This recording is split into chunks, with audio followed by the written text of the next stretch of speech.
brought to you by गोर्खाईको pedal.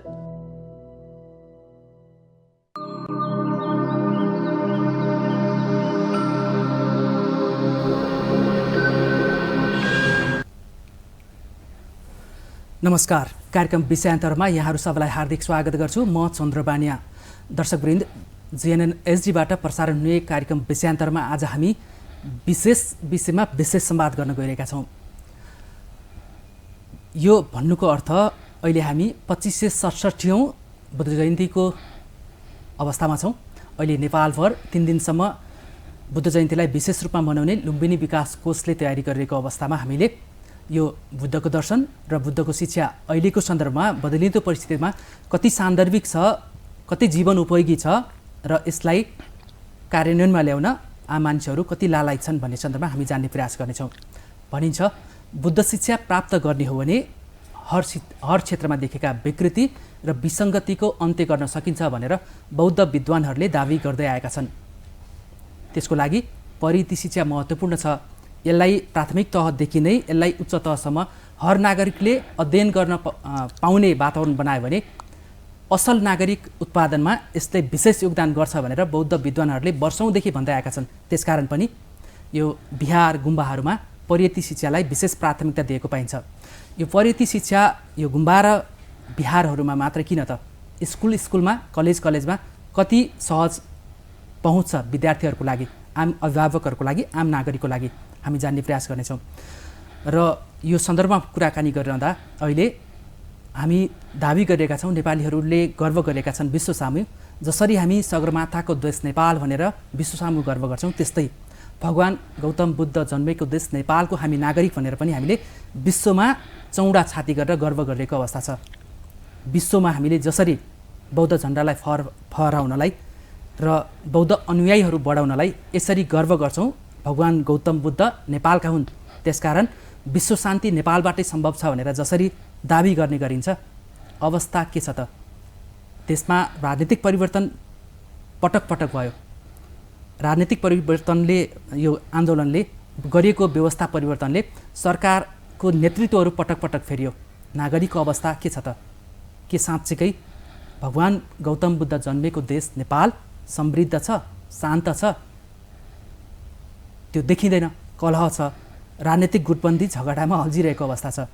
हामी गौतम बुद्ध भगवान जन्मेको देशको नागरिक भनेर गर्व गरिरहँदा नेतृत्व तहमा कहाँ के को अभाव छ, जसका कारण सधैँ झैँ झगडा भइरहन्छ। सधैँ गुटबन्दीले अस्थिर राजनीति, अस्थिर नेपाल जस्तो भइरहन्छ। हामी जान्ने प्रयास गर्नेछौँ।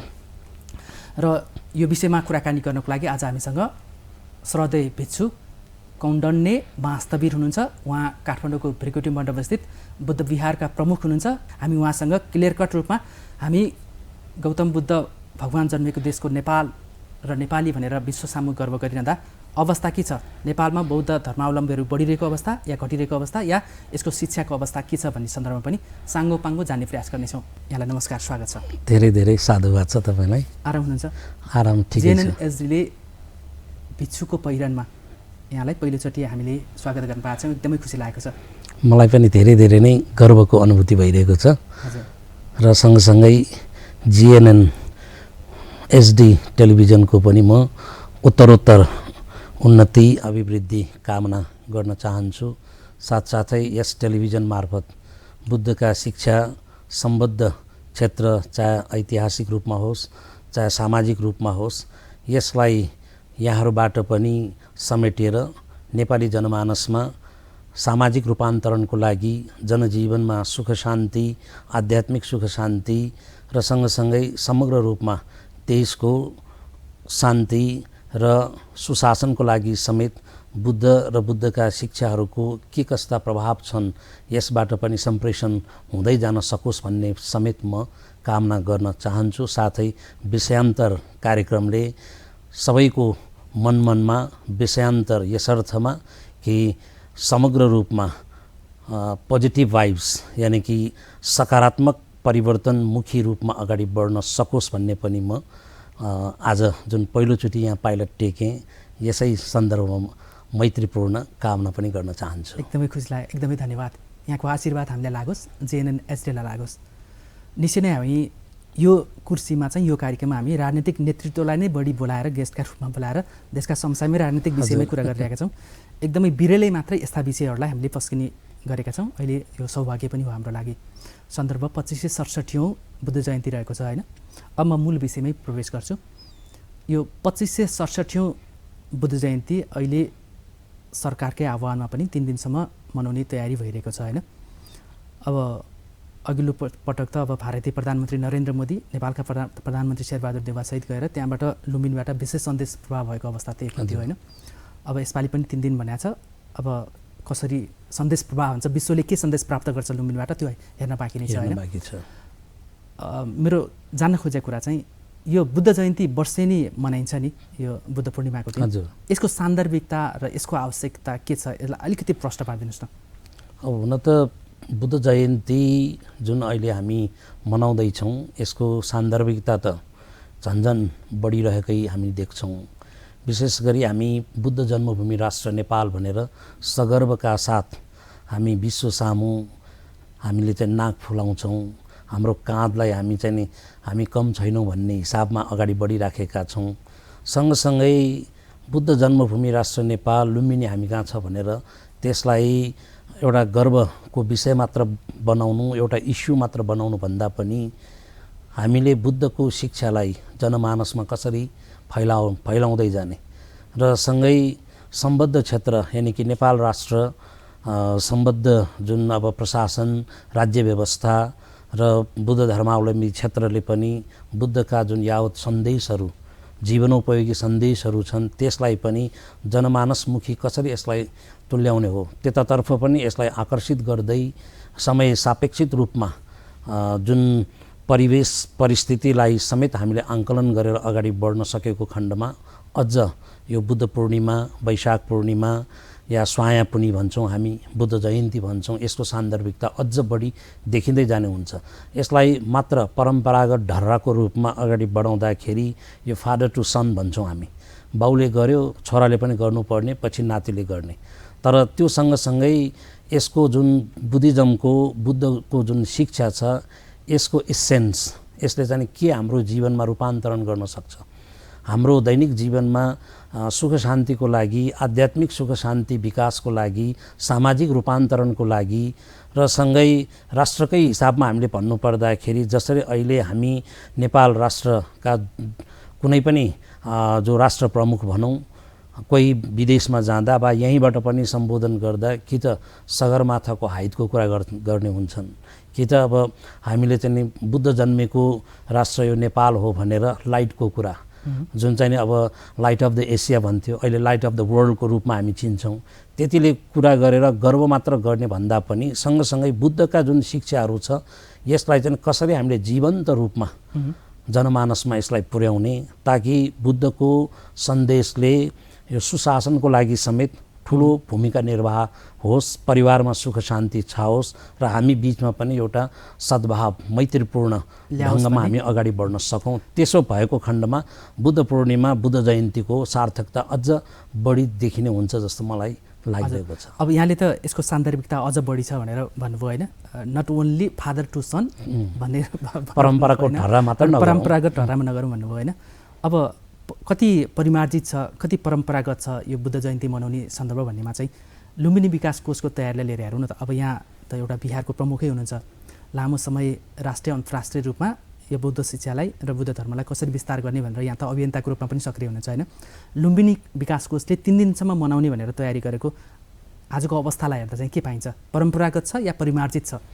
अब निश्चय पनि नेपाल सरकार सम्बद्ध एउटा निकाय जुन अब संस्कृति मन्त्रालय अन्तर्गत लुम्बिनी विकास कोष अहिले अगाडि बढिरहेको छ, जुन लुम्बिनी विकास कोषले 3 दिने कार्यक्रम तर्जुमा गर्यो। यसमा परम्परा सँगसँगै यसलाई चाहिँ समय सापेक्षित रूपबाट यसलाई चाहिँ नयाँ स्वरूप दिने प्रयास नभएको होइन र विशेष गरी लुम्बिनी विकास कोषले लुम्बिनी क्षेत्रको जुन विकास र सँगसँगै बुद्ध शिक्षालाई पनि प्रवर्धन गर्दै अगाडि बढ्न विभिन्न आयामिक क्रियाकलाप गतिविधि यसपालि पनि गरेकै छ, चाहे खेलकुदकै रूपमा किन नहोस्, विभिन्न क्षेत्रलाई समेट्ने जुन प्रयास गरेको छ यसलाई चाहिँ हामीले सन्तोषकै विषय मान्न सकिन्छ। यद्यपि बुद्धका जुन शिक्षाहरू छन् ती शिक्षाहरूलाई जनमानसमा रिफ्लेक्सन हुने गरी परावर्तन कसरी गर्ने त्यतातर्फ पनि अब अझै ध्यानाकृष्ट गर्दै भोलिका दिनहरूमा जान सकिने यथेष्ट जुन हामीले चाहिँ नि प्रभाव वा चाहिँ नि हामीले यदि इच्छा शक्ति भएमा एउटा विल पावर भएमा हामीले गर्दै जान सक्छौँ। खालि सरकारले मात्र गरेन भनेर सरकारको मात्र मुख ताकेर पनि हुँदैन। तर सम्बन्धित सरकारी नै हो नि, सरकारी निकाय नै हो, लिडिङ रोल सरकारी निकाय हो। तर सरकारी निकायलाई चाहिँ अगाडि बढाउन झकझक्याउनको लागि त्यसलाई कसरी क्यास गर्ने भन्ने कुरामा फेरि सम्बन्धित निकायको पनि त्यत्तिकै नै जिम्मेवारीपूर्ण भूमिका निर्वाह हुनैपर्छ। सम्बन्धित निकाय भन्नाले चाहिँ सम्बन्धित निकाय भन्दा जसरी अहिले यहाँले लुम्बिनी विकास कोषको कुरा गर्नुभयो, चाहे चाहिँ हामी भिक्षुहरू भनौँ, चाहे हाम्रा उपासक उपासिकाहरू हुन्, चाहे जोसुकै हुन्, जो बुद्धका अनुयायी मात्र होइन कि बुद्ध शिक्षाप्रति जसले चाहिँ नि एउटा श्रद्धा आस्था राखेर बुद्ध शिक्षालाई नेपालमा प्रचार प्रसारमुखी रूपमा पनि लानुपर्छ, खालि यसलाई परम्परागत रूपमा मात्र होइन भन्ने त्यस किसिमको अपनत्व सेल्फ बिलोङ्गिङ भावना भएकाहरूको पनि त्यहाँ जिम्मेवारीपूर्ण भूमिका निर्वाह हुन्छ। अनि मात्र नेपाल सरकारलाई पनि हामीले बिस्तारै कतातिर डोर्याउने नैतिक रूपमा कसरी दबाव सृजना गर्न सकिन्छ त्यो पनि एउटा महत्त्वपूर्ण पक्ष हुन्छ। यसमै मैले चाहिँ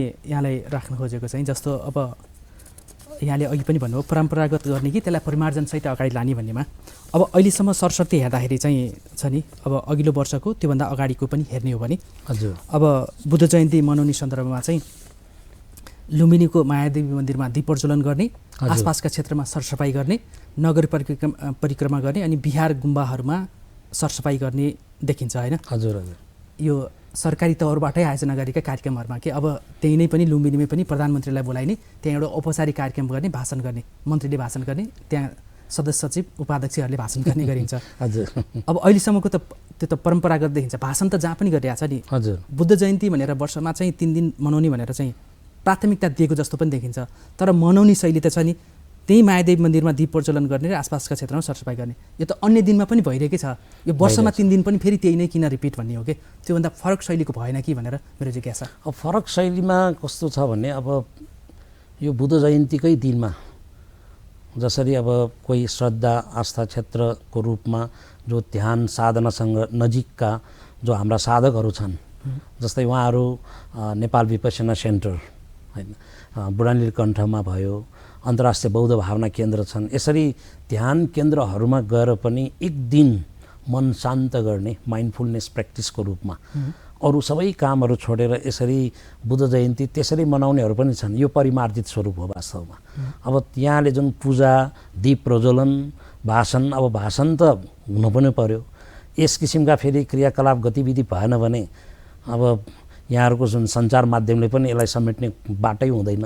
अब धार्मिक रूपमा मात्र अगाडि बढाउँदाखेरि सञ्चार माध्यम फेरि त्यहाँ आकर्षित हुन्छ कि हुँदैन, यो पनि एउटा ठुलो प्रश्न हो। उच्च तहका नेताहरू गएर उच्च तहका नेताहरू त्यो कार्यक्रम पनि चाहियो, उच्च तहका नेताहरू पुग्नु पर्यो। सरकारी नेतृत्वहरू त्यहाँ पुगेको खण्डमा क्यामेराहरू पनि त्यहाँ धेरै देखिने हुन्छन्। त्यसकारण यो पनि एउटा बाध्यात्मक परिस्थिति पनि हो।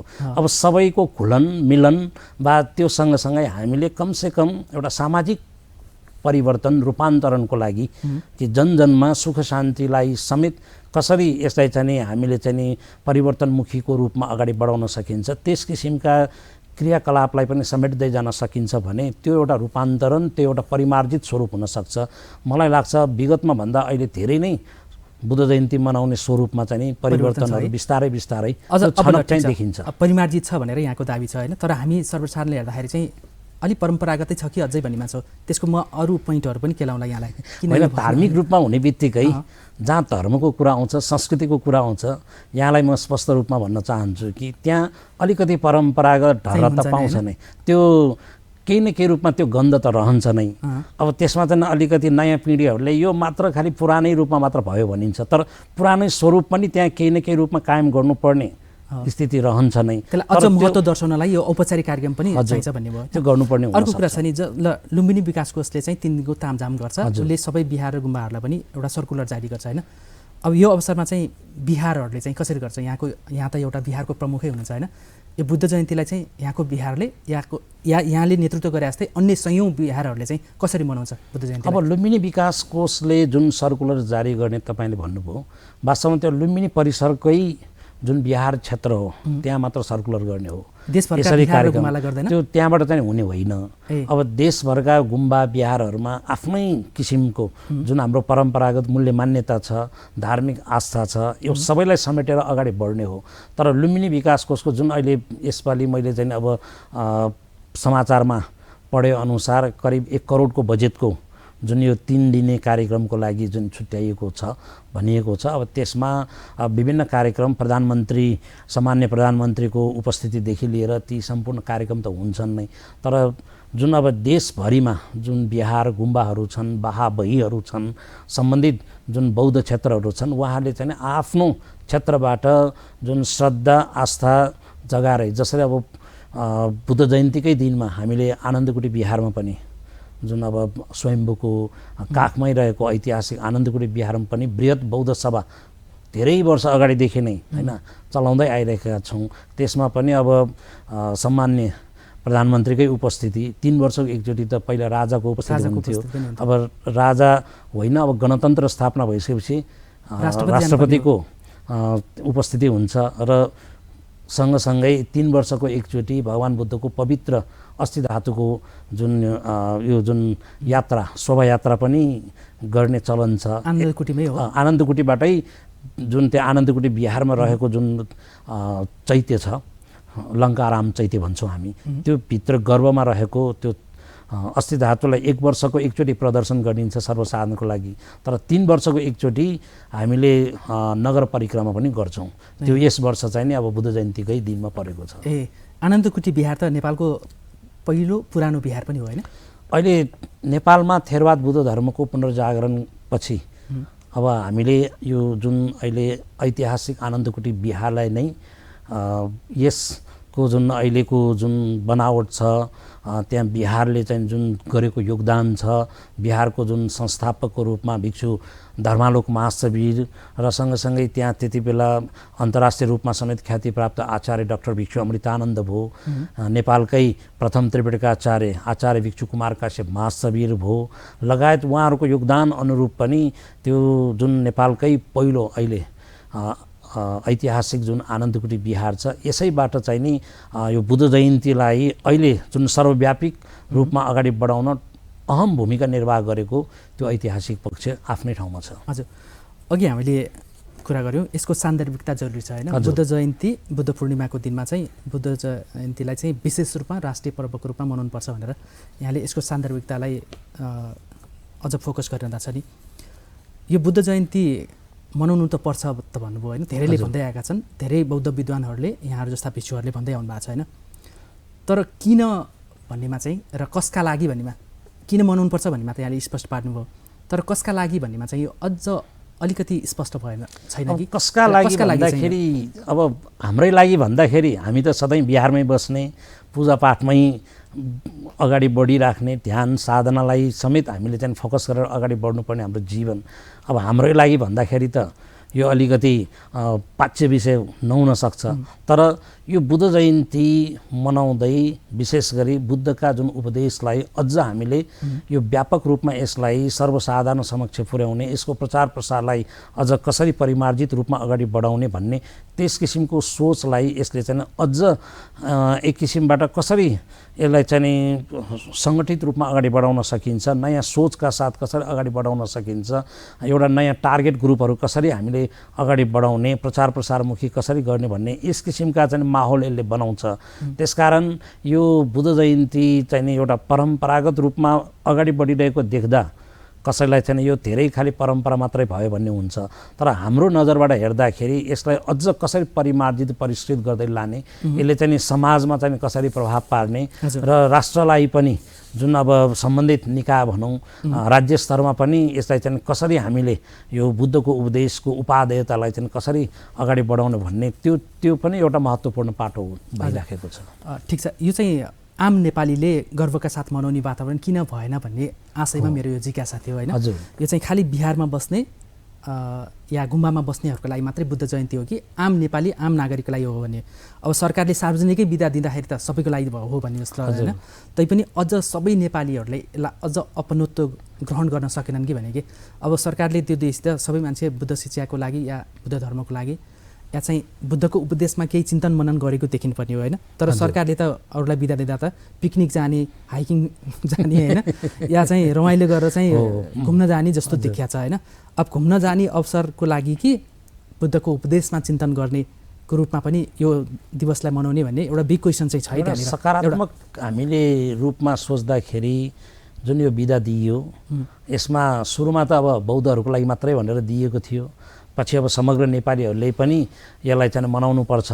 एउटा बुद्ध शिक्षालाई बढावा दिने, त्यो एउटा बौद्ध हुनको लागि भन्दा पनि बुद्धको शिक्षालाई हामीले दैनिक जीवनमा यापन गर्दै अगाडि बढाउन सकेमा, चाहे त्यो तनावबाट मुक्त जीवन होइन, आफ्नो परिवार घर परिवारलाई चाहिँ व्यवस्थित रूपमा अगाडि बढाउन त्यसले केही न केही सन्देश त प्रभाव गरिरहेको हुन्छ। तर अब सरकारले बिदा दिने अनि बिदा पाउनेहरूले चाहिँ अब पिकनिक हाइकिङमा गएर त्यसमा चाहिँ अब अफ डे मनाउने हिसाबमा मात्र भयो भने त्यो त जसले गर्छ त्यो उहाँहरूले नै त्यसको जिम्मेवारी लिने कुरा हो। अब सरकारले पनि अब यसो गर त्यसो गर भनेर त भन्ने कुरा आउँदैन। र मुख्य कुरा के भन्दाखेरि बौद्धहरूले पनि यो हाम्रो लागि हो, हामीले यसलाई चाहिँ अझ कसरी सकारात्मक रूपमा प्रभावकारी ढङ्गमा यसलाई चाहिँ अगाडि बढाउन सकिन्छ त्यतातर्फ हामी पनि सजग र सतर्कतापूर्वक अगाडि बढ्नुपर्ने देखिन्छ, ताकि बुद्धको उपदेश जसलाई चाहिँ अहिलेको 21औं सदीमा पनि हाम्रो राष्ट्र नेपालमा जुन हामीले चाहिँ बुद्ध भूमि लुम्बिनी भन्ने त्यो सगर्वका साथ त्यसलाई चाहिँ एउटा गौरव गाथाको रूपमा मात्र गाउने होइन, परन्तु बुद्ध शिक्षाको प्रभावकारी भूमिका आफ्नो दैनिक जीवनमा आफ्नो विधि व्यवहारमा त्यसलाई उतार्ने त्यो प्रयास हामीले गर्न सक्नुपर्छ।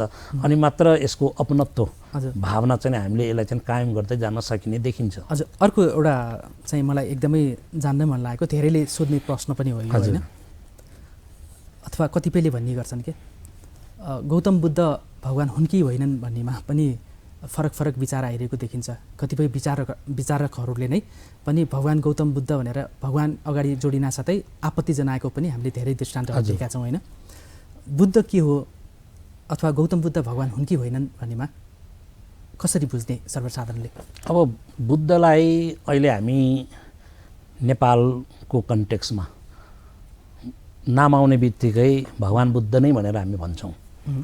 तर हामीले पाली साहित्यमा पनि अध्ययन गर्दाखेरि बुद्धलाई भगवान भनिएको प्रसङ्गहरू धेरै हामी पाउँछौँ। तर अहिले जुन अन्य देव देवताहरूलाई भगवान भनिएको त्यो स्वरूप र बुद्धलाई भगवान भनिएको त्यो स्वरूपमा आकाश र यो जुन जमिनको अन्तरता फरक चाहिँ हामी पाउँछौँ।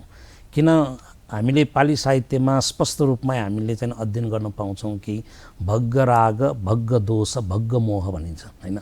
जोसँग राग छैन, द्वेष छैन, मोह छैन होइन, यो राग द्वेष मोह जसलाई हामी यो चित्तको विकार होइन, क्लेश उपक्लेश पनि हामी भन्छौँ, यस किसिमको विकारबाट अलग्ग भइसकेको व्यक्तित्वलाई भगवानको रूपमा परिभाषित गरिएको हो।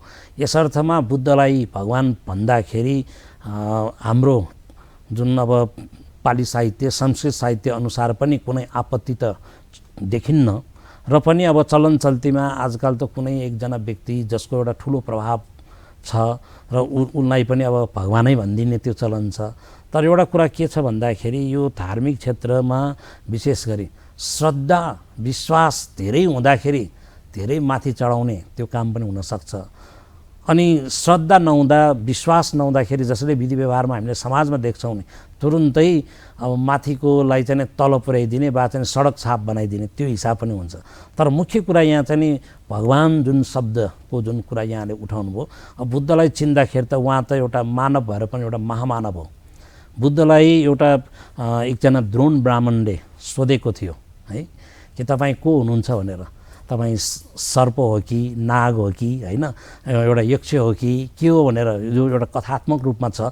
तर त्यसमा भगवान बुद्धले उहाँले स्पष्ट रूपमै बुद्धोति मङ धारेही ब्राह्मण भनेर मलाई बुद्धको रूपमा तिमीले चिन कि त्यसमा एउटा उदाहरणको रूपमा जसरी कमलको फुल हिलोमा फुल्छ, हिलोमा जुन त्यसको बीजारोपण हुन्छ त्यो फुलिसकेपछि ढकमक्क फुल्दाखेरि त्यो पानी र हिलोबाट अलग्ग भएर फुलिरहेको हुन्छ, त्यसरी म पनि यो सांसारिक जीवनबाटै आएको हुँ र पनि हेर्दा मानिसहरूकै हुल माहौलमा देखिन्छ तर म अलग्ग छु।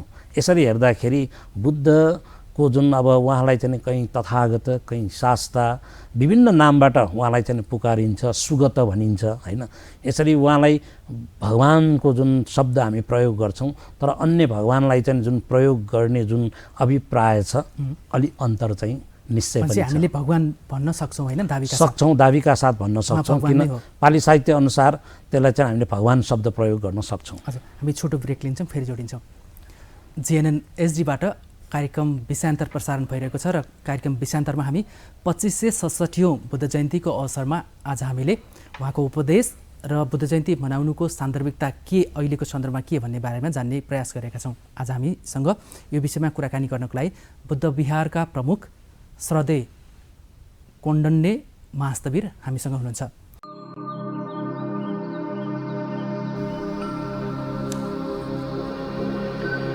आज हामी 2567औं बुद्ध जयन्तीको सन्दर्भमा बुद्ध शिक्षाको सान्दर्भिकता र बुद्ध जयन्ती मनाउनुको सान्दर्भिकता के कति छ भन्ने सन्दर्भमा जाने प्रयास गरेका छौँ। भगवान गौतम बुद्धको देश नेपालमा बौद्ध धर्मावलम्बीहरू अत्यन्त कम देखिन्छ। बुद्ध शिक्षा अपरिहार्य छ, जीवनोपयोगी छ, यो वैज्ञानिक छ भनिन्छ, तर यो शिक्षा सबै नेपालीले, सबै बालबालिकाले पाउन सकिरहेका छैनन्। विश्वमा अन्य देशहरूमा जहाँ भगवान गौतम बुद्ध जन्मिनुभयो त्यहाँबाट यो प्रतिपादित विचारहरू, सिद्धान्तहरू, यो दर्शन विश्वका अन्य देशमा बढिरहने, तर नेपालमा चाहिँ बढ्न नसक्ने कारण के, हामी त्यो बारेमा पनि जान्ने प्रयास गर्नेछौँ। बढ्न नसक्नुमा बिहार र गुम्बाकै कारण त छैन। बिहार र गुम्बा निश्चित जात जातिको लागि मात्रै हो या सबैको लागि खुल्ला पनि छ? कारण केही निश्चित जात जातिका कारणलाई मात्रै केन्द्रित गरेर बिहार र गुम्बा सञ्चालन गरेकोले पनि बुद्ध शिक्षा र बौद्ध धर्मावलम्बीहरूले नेपालमा व्यापकता पाउन नसकेको कि कारण के हो, हामी जान्ने प्रयास गर्नेछौँ। यो विषयमा आज हामीसँग श्रद्धेय भिक्षु कौण्डन्ने महास्तवीर हुनुहुन्छ। उहाँ बुद्ध विहार भिरकेटी मण्डपका प्रमुख हुनुहुन्छ। उहाँ अखिल नेपाल भिक्षु महासङ्घका निवर्तमान महासचिव पनि हो र नेपालकै पहिलो बौद्ध मासिक पत्रिका आनन्दभूमि पत्रिकाको उहाँ सम्पादक पनि हुनुहुन्छ। उहाँ प्रखर वक्ता हो। उहाँसँग हामी यी विषयहरूमा छिनालेर बुझ्ने प्रयास गर्नेछौँ। यहाँलाई पुनः स्वागत छ। साधुवाद छ। हामीले भगवान गौतम बुद्धलाई भगवान भन्ने कि नभन्ने भन्नेमा पनि यहाँको क्लियर एउटा दृष्टिकोण आयो होइन। यसको यो दिवस चाहिँ वर्षेनी मनाउनुको सान्दर्भिकता के भन्ने सन्दर्भमा पनि कुराकानी गऱ्यौँ। अब हामी चाहिँ नेपाल जहाँ भगवान गौतम बुद्ध जन्मेको भनेर हामी विश्वमाझ हामी चौडा छातीले गर्व गरिरहेका अवस्था हुन्छौँ, तैपनि कतिपय अझ गहिराइमा गएर बुझ्ने भयो भने हामी खुम्चिनुपर्ने अवस्था छ। कारण घर घरमा बौद्ध झन्डा ठडिन सकेको छैन। अनि आम नागरिकले परियति शिक्षा या बौद्ध शिक्षाहरू चाहिँ कुनै पनि लेभलमा सहज रूपमा पाउन सकेका छैनन्। विदेशी डिजाइनमा विदेशीले डिजाइन गरेको पाठ्यक्रम हामी पढ्न बाध्य छौँ, तर भगवान गौतम बुद्ध के हो र बुद्धका उपदेशहरू जीवन उपयोगी र वैज्ञानिक कति छ भनेर विश्वका वैज्ञानिकले आइडेन्टिफाई गरिसक्दा पनि नेपालका नागरिकले त्यो पढ्न पाएका छैनन्। यहाँ त भिक्षु महासङ्घको नेतृत्वमा पनि बसिसकेको एउटा विहार नै यहाँ सञ्चालन गरिरहनु भएको छ। दैनिक धेरै असङ्ख्य अनुयायीहरूलाई यहाँले प्रशिक्षण दिइरहनु भएको छ होइन। बुद्ध शिक्षा यो, बुद्धको उपदेशमा यो छ, यो गर्न हुने, यो गर्न नहुने भनिरहेको छ होइन। तैपनि नेपालमा बौद्ध धर्मावलम्बीहरू किन बढ्न सकेनन् र बुद्ध शिक्षा सबैले किन पाउन सकेनन्, यहाँको बुझाइ के छ? अब हुन त बुद्ध जन्मेकै राष्ट्र नेपालमा बौद्धहरूको जुन अब सङ्ख्यात्मक रूपमा भन्नुपर्दाखेरि प्रतिशत हिसाबमा अझै पनि कम देखिएको जुन कुरा यहाँ आयो। अब 10% भन्दा कम छ कुल जनसङ्ख्या, कम छ कुल सङ्ख्याको। अब यस वर्ष जुन अहिले हालसालै जुन 78 को जनगणनाको रिपोर्ट त धर्मको त अझै देखिएको छैन र पनि अब पुरानो मूल्य मान्यतालाई हेर्दाखेरि यहाँले भने जस्तै अब 10% पनि पुगेन, 9 चान्सुन छ, 9 समथिङ छ। अब यसमा बौद्धहरूको पनि धारणा के त भन्दाखेरि यो तथ्याङ्क कतिपय मिथ्याङ्क पनि यसमा गाभिएको छ। जसले अब यसमा विशेष गरी यो तथ्याङ्क सङ्कलन गर्ने क्रममा जुन अब भनौँ न यहाँ नेपालमा बुद्ध धर्म मान्दाखेरि यहाँ अलिकति परम्परागत रूपमा अगाडि बढ्दाखेरि यहाँ बुद्ध पनि मान्ने, गणेश पनि मान्ने होइन, अलिकति धार्मिक सहिष्णुताका कारणले गर्दाखेरि पनि यहाँ धेरै कुराहरू अब प्रश्नावलीमा पनि तपाईँ गणेश मान्नुहुन्छ भनेर सोद्धाखेरि मान्छु भन्ने बित्तिकै हाम्रै जो चाहिँ उपासकहरू छ, जो चाहिँ अब प्रतिष्ठित उपासकहरू छन्, उहाँहरूलाई समेत त्यो मान्छु भन्ने बित्तिकै अब ठ्याक्कै त्यो धर्मको माहौलमा लेख्दाखेरि हिन्दूमा लेखिदिने त्यस किसिमको घटनाहरू छन्। जनगणनाको सूचना सङ्कलनमा पनि त्यसमा पनि केही कमी कमजोरी विगतमा भए र अब 78ले के देखाउँछ, त्यो गलत तथ्याङ्क सूचना सङ्कलन छ भने त अखिल नेपाल भिक्षु महासङ्घ या बौद्ध महासङ्घले त विरोध गर्थे होला नि त। उनीहरू त त्यति बेला विरोध गरे त देखिँदैन। होइन, नदेखेको हो, तर विरोध चाहिँ गरेकै हो। अब यो कहीँ आकल झुकल भाषणमा यो अहिले यहाँले भनेको अभिव्यक्ति सुन्न पाइन्छ होइन, तर सरकारलाई करेक्सन गर्ने गरे विशेष गरी यसमा चाहिँ अब धर्मोदय सभा भयो, अखिल नेपाल भिक्षु महासङ्घ भयो, लगायत सङ्घ संस्थाहरूले त्यति बेला पनि आवाज बुलन्द नगरेको होइन।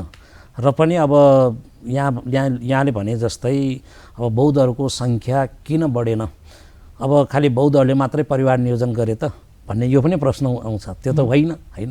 अब यसमा कुनै न कुनै अब यसमा चाहिँ एउटा अब सुनियोजित रूपमा पनि यो कुरा अगाडि बढ्यो। अब यहाँ चाहिँ अब आखिर पर्सेन्टेज त 100 मात्रै हुने हो, एउटा बढ्दा अर्को घट्ने हो, एउटा घट्दा अर्को बढ्ने हो होइन। अब यहाँ चाहिँ अब धर्मको चाहिँ जुन सवालमा विशेष गरी मलाई लाग्छ अब परम्परागत रूपमा मान्ने एक पक्ष छन् होइन, अनि जाति रूपमा पनि हामी आफ्नो बाजे बराजुदेखि नै हामी बौद्ध हौँ भन्ने त्यसरी अगाडि पनि बढिरहेको। यसलाई अझ क्लियर कट बुझ्दा छ नि भिक्षुज्यू, जस्तो यसलाई चाहिँ तथ्याङ्क विभागले सङ्कलन गर्ने सूचनामा मात्रै कमजोरी हो या अन्य कारण पनि छ? होइन, त्यो अब तथ्याङ्कको हिसाबमा कतिपय त्यहाँ मिथ्याङ्क आयो भन्ने हाम्रो मान्यता यो एउटा हो। तर त्यो सँगसँगै अब त्यो कति पर्सेन्ट त अहिले हामीले किटानका साथ भन्न त्यति सहज छैन। तर मुख्य कुरा चाहिँ त्यो मात्र होइन, र सँगसँगै हामीले आफ्नै समुदायभित्रकालाई पनि यो अपनत्व कायम गरेर अगाडि बढाउनको लागि आफ्नो धर्मको महत्त्व, आफ्नो संस्कृतिको महत्त्व त्यो पनि बुझाउन नसक्दाखेरि पनि त्यो पनि एउटा कमजोरी पक्ष हो। किन हामीले आफ्नो कमजोरीलाई पनि लुकाउनु पर्ने त छैन, चाहे कुनै पनि धर्म होस् होइन। आफ्नो जुन क्षेत्र, आफ्ना जुन पिँढीहरू छन् उनीहरूलाई पनि निरन्तर रूपमा अगाडि बढाउनको लागि, उनीहरूलाई पनि आफ्नो धर्मप्रति सतत जागरुक बनाउनको लागि उनीहरूलाई कसरी आकर्षित गर्ने त, त्यो पनि एउटा अहम प्रश्न हो। किन अहिले समय त फेरिएको छ। यसमा अर्को कारण यो पनि हुनसक्छ, जस्तो हामी नै जाउँ न काठमाडौँ उपत्यकाका बिहारहरूमा जाउँ, त्यहाँ नेवार समुदायको बाहुल्यता देखिन्छ होइन। अब त्यहाँ देशना दिने या सिल प्रदान गर्नेमा पनि त्यो भाषा प्रयोग हुँदाखेरि कि पाली भाषा प्रयोग हुन्छ कि चाहिँ नेपाल भाषा प्रयोग हुन्छ होइन। त्यहाँ त गैर नेवारहरूको प्रवेश लगभग चाहिँ निषेध गरेको जस्तै अवस्था देखिन्छ। आधिकारिक रूपमा नै त्यो कर्फ्यू जारी गरे जस्तै निषेध त होइन त्यो होइन, तर त्यहाँ चाहिँ निषेध गरिएको भन्न त त्यो शब्द प्रयोग गर्दा अप्ठ्यारो हुन्छ। नेवार समुदायको मात्रै देखिन्छ। अलिकति पहाड र हिमाली क्षेत्रमा जाउँ, त्यहाँ चाहिँ अलिकति तिब्बतेन मुलुक जस्तो त्यहाँ हेरौँ न होइन, लिम्बू त होइन, यो गुरुङ, शेर्पा, तामाङहरूको बाहुल्यता देखिन्छ होइन। उच्च पहाडी क्षेत्रमा जाँदा त्यो जाति देखिने, उपत्यकामा जाँदा नेवार समुदाय मात्रै देखिने। यसले गर्दा चाहिँ चाहेर पनि छ नि अन्य जातिहरू बौद्ध धर्मप्रति या बुद्धको उपदेशप्रति चाहिँ उनीहरू ग्रहण गर्न खोज्ने हुँदाहुँदै पनि उनीहरू जान नसकेको अवस्था छ कि यसलाई चाहिँ अलिकति यो गैर नेवार बस्तीमा पनि बिहार या गुम्बाहरू विकास गर्ने या उनीहरूलाई चाहिँ बुद्धको उपदेश बारेमा चाहिँ हामीले बुझाउन पो सकेनौँ कि यो पनि एउटा कमजोरी हो कि?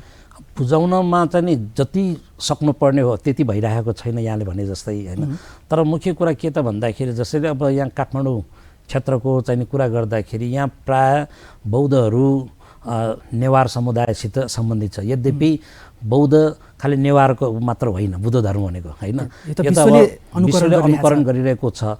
तर यहाँ चाहिँ कस्तो छ भने अब बौद्ध भन्ने बित्तिकै कि त तामाङ हुनुपर्ने, कि शेर्पा हुनुपर्ने होइन, कि त नेवारै हुनुपर्ने, ब्राह्मण क्षेत्री होइन भन्ने त्यस किसिमको जुन पुरानो मूल्य मान्यताको हिसाबमा चाहिँ नि त्यस किसिमको जुन सोचाइ छ वास्तवमा यो गलत सोचाइ हो। त्यो परम्परागत रूपमा चाहिँ अहिले पनि त्यही नै धान्दै आए जस्तो हुन्छ। नेवार समुदायमा पनि खास गरी चाहिँ शाक्य होइन, बज्राचार्य छन्, अरू अहिले चाहिँ मानन्दर छ, तुलाधर पनि छन् होइन, महर्जनहरू पनि नदेखेको हुन्छन्। तर यसमा चाहिँ के भन्दाखेरि अब जस्तै तपाईँले जुन भाषाको कुरा गर्नुभयो, अब भाषिक सवालमा कस्तो हुन्छ भन्दाखेरि अब हाम्रो बिहारहरूकै कुरा गरौँ न। अब बिहारमा चाहिँ बढी 99% नेवार समुदाय प्रवेश हुन्छ। अब त्यहाँ फेरि हामीले नेपालीमा उपदेश गर्दा हामीलाई फेरि त्यो सहज त्यति नहुने पनि वातावरण छ।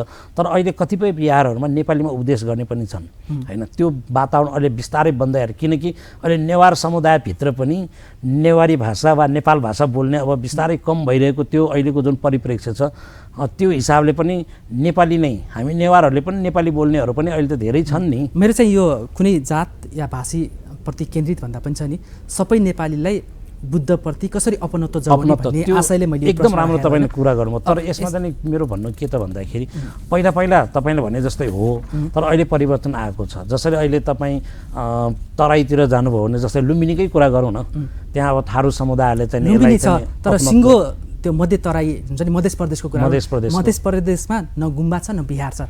एउटा आधा जनसङ्ख्या त फेरि बुद्धको उपदेशबाट वञ्चित नभएको होइन, सानोतिनो त्यहाँ सानो सानो स्वरूपमा चाहिँ नि छन् होइन।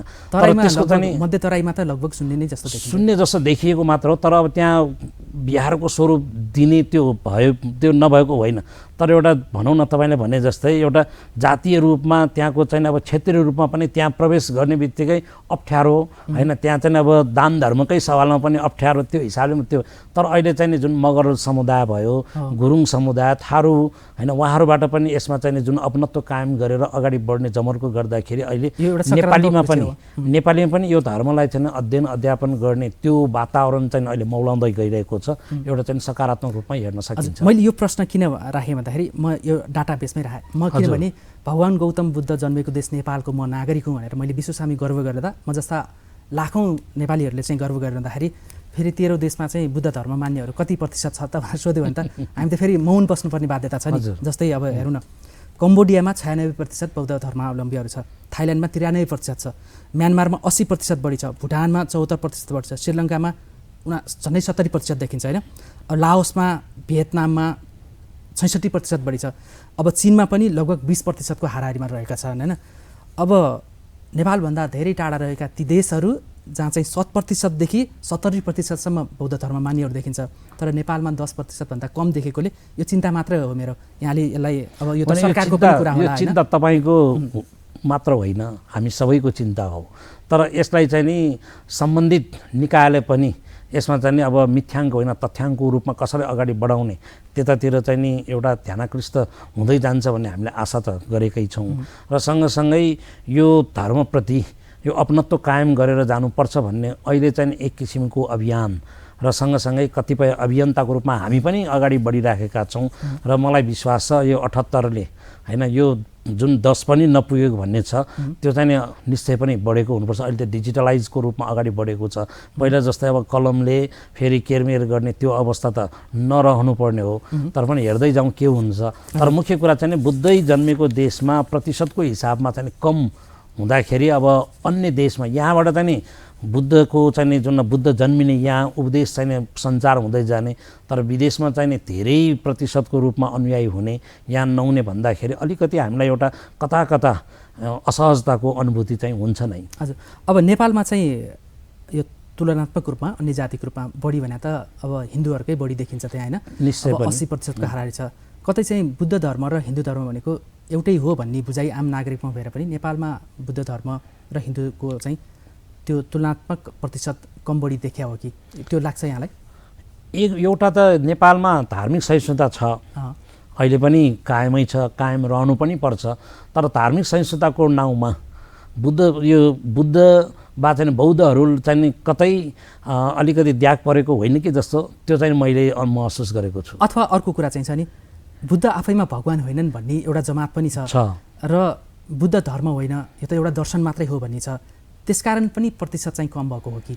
त्यो त अब यो जुन तपाईँले भन्नुभएको कुरा त अलिकति अब यो परम्परागत सोच भन्दाखेरि पनि अलिकति मोडर्न टेक्नोलोजीसँग जाने वा चाहिँ अहिलेको आधुनिकीकरणसँग, जस्तै बुद्धिज्म भन्यो त्यहाँ त इजमको कुरा आउँछ, बुद्धवाद मात्र भन्ने कुरा आउँछ, नट रिलिजियन भनेर यो त धर्म होइन भन्ने पनि कुरा आउँछ। तर अब जसले जुनसुकै रूपमा गरे पनि आखिर बुद्धका जुन यावत उपदेशहरू छ त्यो एउटा चाहिँ जीवन जिउने कलाको रूपमा अहिले स्थापित हुँदैछन्। यसलाई चाहे धर्मको रूपमा लिउँ, चाहे जीवन जिउने कलाको रूपमा लिउँ, चाहे चाहिँ एउटा दर्शनको रूपमा लिउँ। अब परम्परा मान्नेहरूले यसलाई चाहिँ नि अरू शब्द त हामीले प्रयोग गर्दैनौँ, धर्मकै रूपमा यसलाई बुद्ध धर्मै भन्छौँ होइन। त्यसलाई अब बुद्धवाद अब कसैले यामको रूपमा पनि यसलाई परिभाषित गर्नेहरू नभएका होइनन्। तर मुख्य कुरा चाहिँ नि मलाई के लाग्छ बुद्ध भन्दाखेरि धर्म हो या दर्शन मात्रै हो? बुद्ध धर्म पनि हो, दर्शन पनि हो, र सँगसँगै जीवन जिउने कला पनि हो। जीवन जिउने कला यो वैज्ञानिक छ भनेर चाहिँ हजुर आइन्स्टाइनले पनि भन्छ। आइन्स्टाइनले पनि। अब अर्को कुरा छ नि, यो नेपालमा बुद्ध यो प्रतिशतकै कुरा गर्दाखेरि आम नेपालीलाई बुद्ध त हामीले प्रतिशत र सङ्ख्यामा भन्दा सजिलो हुन्छ होइन। नेपाल चाहिँ हामी बौद्ध मार्गी लाइनमा छौँ, हामी हिमाली देश नेपालका होइन। अब भगवान् गौतम बुद्ध नै जन्मेको देश भएपछि बुद्ध धर्म या त्यसका अनुयायीहरू नबढ्ने भन्ने त भएन। जहाँ बिहार र गुम्बा देखिन्छ त्यो भिडलाई हेर्दा चाहिँ ओहो बहुसङ्ख्यक चाहिँ जनता बौद्ध धर्म मान्ने नै छन् कि भन्ने पनि देखिन्छ होइन। यो नबढिरहनुको अर्को कारणमा चाहिँ छ नि, एउटा चाहिँ भगवान् हुन् कि होइनन् या धर्म हो कि होइन भन्ने पनि प्रश्न दर्शनको रूपमा मात्रै बुझ्ने। यो चाहिँ एउटा सिक्ने हो, अनुसरण गर्ने हो, प्रयोगमा जाने हो, व्यवहारमा लागू गर्ने हो, बुद्धका उपदेशहरू भन्ने छ होइन। कतै चाहिँ छ नि, अघि मैले बिहार र गुम्बा निश्चित जातिका लागि मात्रै सीमित गरिएको छ, त्यसकारण पनि भने जस्तै अर्को चाहिँ बुद्ध एक दर्शन एक, तर यसका अनुयायीहरू चाहिँ अनेक छन् के, जस्तो थेरवादीहरू, महायानीहरू, वज्रयानीहरू होइन। फेरि चाहिँ अर्को चाहिँ हिमाली बुद्धिस्टहरू भनेर पनि छ नि। उनीहरूले पनि एकले अर्कालाई अलिकति नमानेको जस्तो, अलिकति त्यहाँ चाहिँ प्रतिस्पर्धी भाव, तर चाहिँ समग्रमा बढोस् भन्ने चाहिँ होइन, तँ ठुलो कि म ठुलो, तेरा अनुयायी ठुलो कि हामी ठुलो, तेरा गुरु ठुलो कि मेरा गुरु ठुलो भनेर यो थेरवादी, महायानी, वज्रयानी या हिमालयन बुद्धिस्टहरूमा पनि त्यो अलिकति तालमेल नमिल्दा पनि छ नि। यसको चाहिँ आवश्यक अनुसार चाहिँ अनुयायीलाई आकर्षित गर्न नसके हो कि के लाग्छ यहाँलाई? यो महत्त्वपूर्ण प्रश्न तपाईँले उठाउनु भयो। अब हुन त हिन्दूहरूमा पनि कुन चाहिँ हिन्दू भन्ने हुन्छ होइन, वैष्णवी हो कि शैववादी हो कि होइन, त्यसरी त नभएको होइन। क्रिस्चियनिटी पनि त्यस्तै छ, प्रोटेस्टेन्ट हो कि क्याथोलिक हो कि होइन। र सँगसँगै यसरी बुद्धमा पनि बुद्धको महापरिनिर्वाण पश्चात उहाँकै जुन शिष्यहरू छ, अनुयायीहरू छ, 18वटा निकाय त त्यसमा विभेद भएको देखिन्छ। र सँगसँगै अहिले आउँदाखेरि विशेष गरी अब 3टा निकाय हामी जुन यो थेरवाद भन्छौँ, महायान, वज्रयान भन्छौँ, अझ यहाँले त अब जुन हिमाली भेगको पनि त्यो पुरानो एउटा हे दृष्टिकोणले प्रयोग गर्ने शब्द अहिले चाहिँ त्यो प्रयोग चाहिँ हुँदैन, गरिँदैन। थेरवादै हो त्यो पुरानो नाउँमा चाहिँ, श्रावकयान पनि हामी भन्छौँ। तर अब जसरी यहाँले चाहिँ एक आपसमा एउटा विभेद होइन, वा एकले अर्कालाई नमान्ने, म ठुलो तिमी सानो होइन, तिमी ठुलो होइन हामी मात्रै ठुलो हौँ भन्ने त्यो भावनाले गर्दाखेरि पनि आपसको जुन एक किसिमको एउटा चाहिँ यो कलेक्टिभ होइन, एउटा सामूहिक प्रयत्न भएर अगाडि बढ्नुपर्ने हो। त्यसमा चाहिँ केही न केही रूपमा कमी हुनु वा चाहिँ कमजोर पक्ष त्यहाँ चाहिँ अगाडि अग्रसर भइराख्नु त्यो पनि एउटा अस्वाभाविक त होइन, स्वाभाविकै हो। यो कारण पनि हो होइन, एउटा यो कारणले पनि अब त्यहाँ चाहिँ अब कतिपय के हुन्छ, अब हाम्रै बिचमा पनि अब कसैले गणेश मान्ने, कसैले नमान्ने होइन।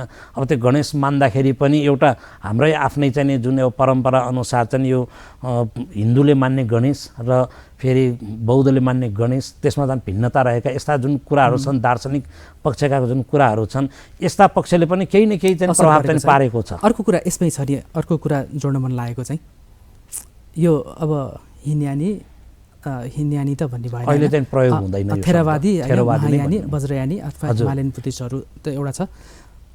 यसमै अर्को बढ्न नसकेको कारण चाहिँ थेरवादीहरू अलिक बढी कठोर भए। थेरवादी हुने चाहिँ काठमाडौँ उपत्यका जहाँ नेवार समुदाय छ त्यहाँ बिहारहरूमा सच्चा थेरवादीहरू अलिक बढी कठोर छन्, उनीहरू अलिक बढी नाटीकुटी गर्ने छन् भन्ने छ। यता चाहिँ हिमालयन बुद्धिस्टहरू चाहिँ उनीहरू अलिक खुल्ला छन्, त्यसकारण चाहिँ लामा गुरुहरूको सङ्ख्या हजारौँको सङ्ख्यामा वृद्धि भइरहेछ। थेरवादीको भिक्षुहरू चाहिँ सयौँको सङ्ख्यामा छन्, हजारौँको गुणामा बढ्नु र सयौँको सङ्ख्यामा भने चाहिँ थेरवादीहरू अलिकति यो बदलिँदो सोसाइटी अनुसार, परिवेश अनुसार चाहिँ अलिक खुल्ला हुन नसकेको कारण पनि यस्तो हो कि? अब यो तपाईँले भने अनुसार मैले परम्परागत रूपमै जवाफ दिनुपर्दा थेरवादलाई अर्थोडक्स पनि भनिन्छ अङ्ग्रेजीमा।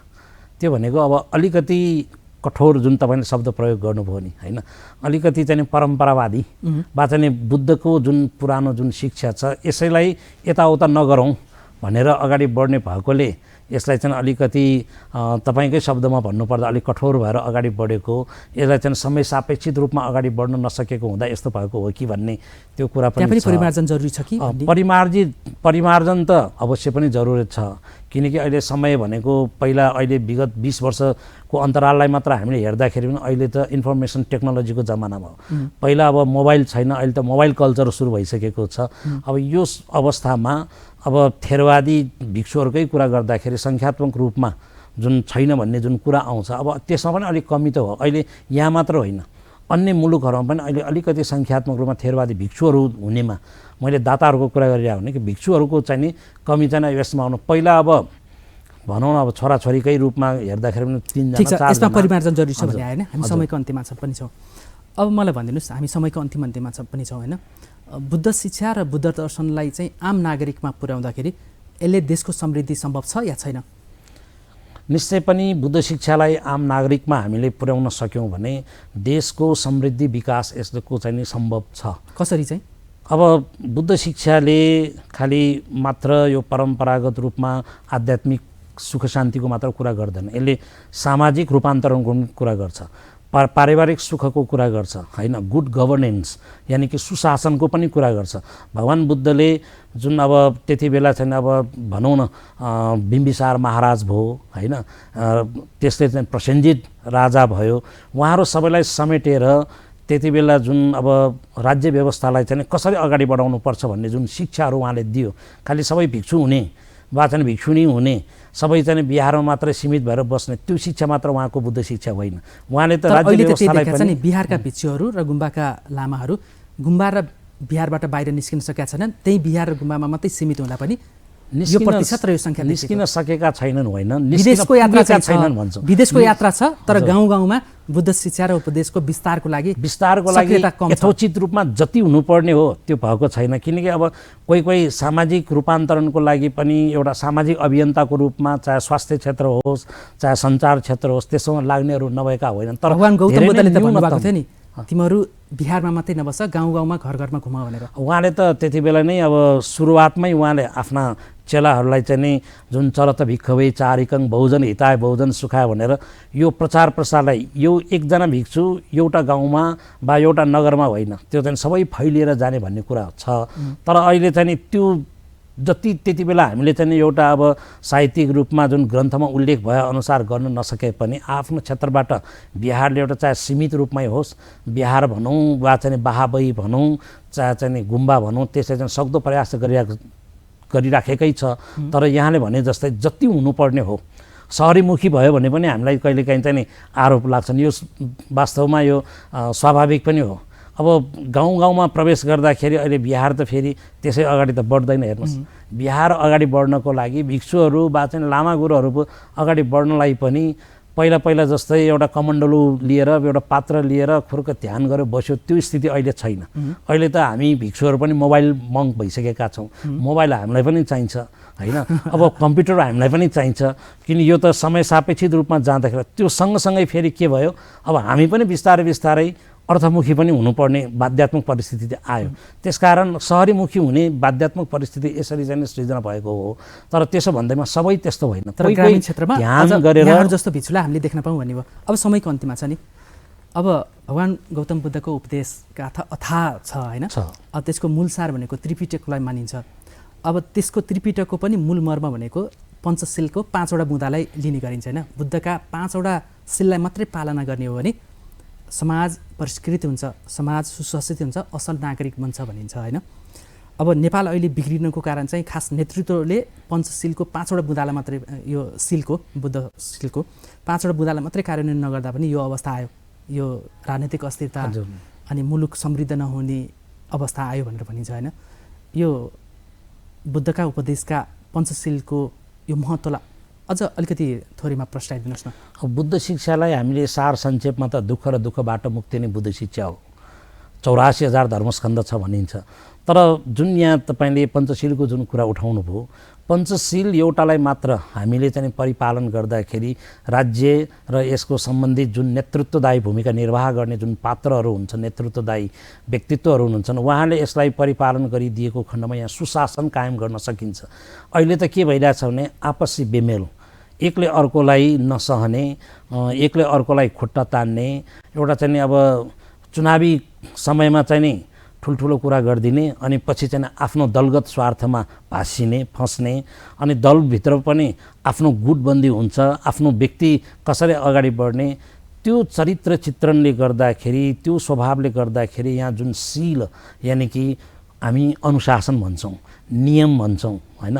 अब यसलाई चाहिँ नि सबैले पालन गर्न सकेको खण्डमा त परिवार वा चाहिँ समाज यो राष्ट्रलाई नै हामीले एउटा समृद्धितर्फ अगाडि बढाउन सक्ने हो।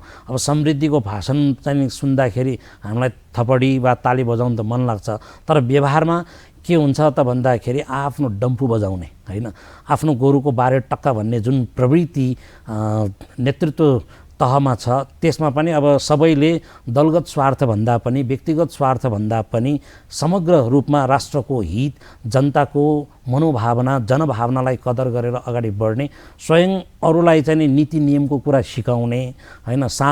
के भन्छ यो नियम कानुन चाहिँ यो ठुलोलाई ऐन के सानोलाई ऐन ठुलोलाई चैन भन्ने त्यो प्रवृत्ति हाबी हुँदाखेरि अनि यो शील भनौँ या अनुशासन या चाहिँ यो जुन विधिको शासन संविधान भनौँ यो सबै यो कुना काप्चामा परिराखेको त्यो परिदृश्य जुन देखिरहेका छौँ त्यसमा पनि मुख्य कमजोरी पक्ष भनेकै यो पञ्चशीललाई चाहिँ हामीले पूर्ण रूपमा ध्यान दिन नसक्दाखेरि नै आज समाज विग्रहतर्फ अगाडि बढिरहेको छ। सामाजिक रूपमा पनि यहाँ सुख शान्तिको नाउँमा चाहे नाम होस् चाहे दाम होस् तर इज्जत प्रतिष्ठा होस् तर त्यहाँ उसलाई चाहिँ व्यक्तिगत रूपमा उसको मनमा चाहिँ सुख छैन होइन, उसलाई चाहिँ शान्तिको अनुभूति छैन, आध्यात्मिक सुख शान्ति छैन।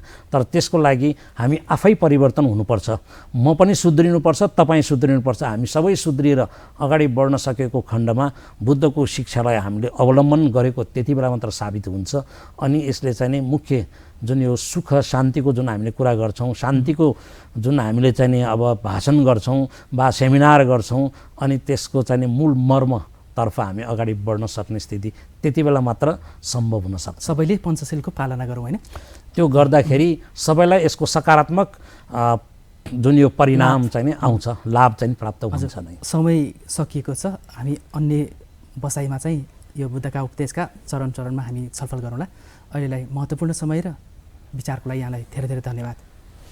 यहाँले पनि मलाई यो जुन जिएनएन टेलिभिजनमा बोलाउनु भयो, विषयान्तर कार्यक्रममा विशेष गरी चन्द्रबनिया यहाँले चाहिँ मलाई सम्झेर यसरी चाहिँ केही कुरा आफ्नो भनाइराख्ने जुन सुअवसर प्रदान गर्नुभयो यसको लागि पनि म तपाईँलाई हार्दिक शुभकामना व्यक्त गर्दै पुनः एकपटक बुद्ध जयन्ती स्वाया पुनी वैशाख पूर्णिमाको सुखद उपलक्ष्यमा सबै नेपाली दाजुभाइ दिदीबहिनीहरूलाई सुख शान्ति प्राप्त होस्, सबैलाई चाहिँ आयु आरोग्य प्राप्त होस् भन्ने भित्री हृदयदेखि मङ्गलमय मैत्रीपूर्ण शुभकामना व्यक्त गर्न चाहन्छु। साधुवाद। धन्यवाद। जिएनएन एसडीबाट कार्यक्रम विषयान्तर हेर्नुभयो। आज हामीले बुद्ध जयन्तीको सन्दर्भमा 2567औं बुद्ध जयन्तीको सन्दर्भमा बुद्ध शिक्षा र बुद्ध जयन्तीको सान्दर्भिकता कति छ, नेपालमा बुद्ध धर्म मान्नेको अवस्था के छ, किन बढ्न सकेन लगायतका विषयमा हामीले जान्ने प्रयास गऱ्यौँ। यो विषयमा हामीले बुद्ध विहारका प्रमुख एवं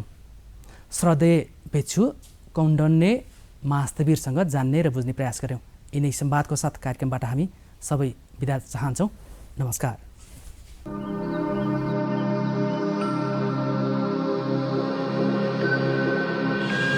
Brought to you by Gorkhai Eco Panel.